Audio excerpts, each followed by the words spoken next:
জয় শ্রীরাম, জয় শ্রীরাম, জয় শ্রীরাম, জয় জয় শ্রীরাম, জয় শ্রীরাম। পবন তনয় জয় শ্রীরাম, জয় মাতারা, জয় শ্রীরাম।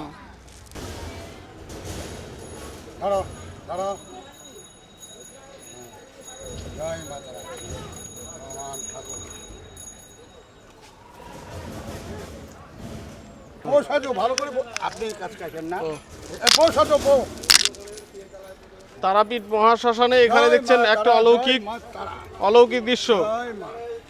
पवन तनय संकट हरण मंगल मूर्ति रूप राम लक्ष्मण सीता सहित हृदय में वसुरूप संकट हरणकारी पवन पुत्र वीर हनुमान तारापीठ महाश्मशाने देखते पाচ্ছেন।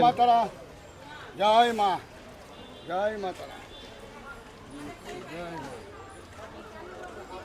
আচ্ছা দেখছেন হনুমানটা কি করছে, বাদরটা দেখুন একদম পুরো কোণে সেজে গেছে। হ্যাঁ, এটা তারাপীঠ মহাশ্মশানে এবার চশমা পড়ছে, দেখুন চশমা পড়ছে, কি দারুণ লাগছে। দেখো আরো কত কি পড়বে এবার, এটা বসবে মনে হয়।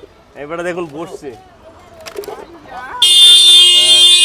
এবারে বসছে দেখুন।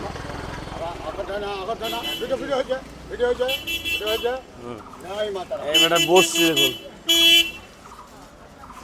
এবারে বসছে দেখুন কত সুন্দর সেজেছে। বলো বলো কিছু বলো। তারাপীঠ মহাশ্মশানে এই যে বীর হনুমানের দর্শন প্রচুর দূর দূরান্ত থেকে, বহু দূর দূরান্ত থেকে তারাপীঠ মহাশ্মশানে ভক্তবৃন্দরা এসে থাকেন। একাধারে এটা একটা বিনোদন, এই একাধারে এটা একটা জয় শ্রীরাম, জয় শ্রীরাম, জয় শ্রীরাম। রাম ভক্ত হনুমানকে আপনারা দর্শন করছেন। এই দর্শনে আপনাদের জীবনে पवन तनय संकट हरण मंगल मूर्ति रूप राम लक्ष्मण सीता सहित हृदय में वसुरूप पवन तनय জীবনের সমস্ত সংকট দূরীভূত করে।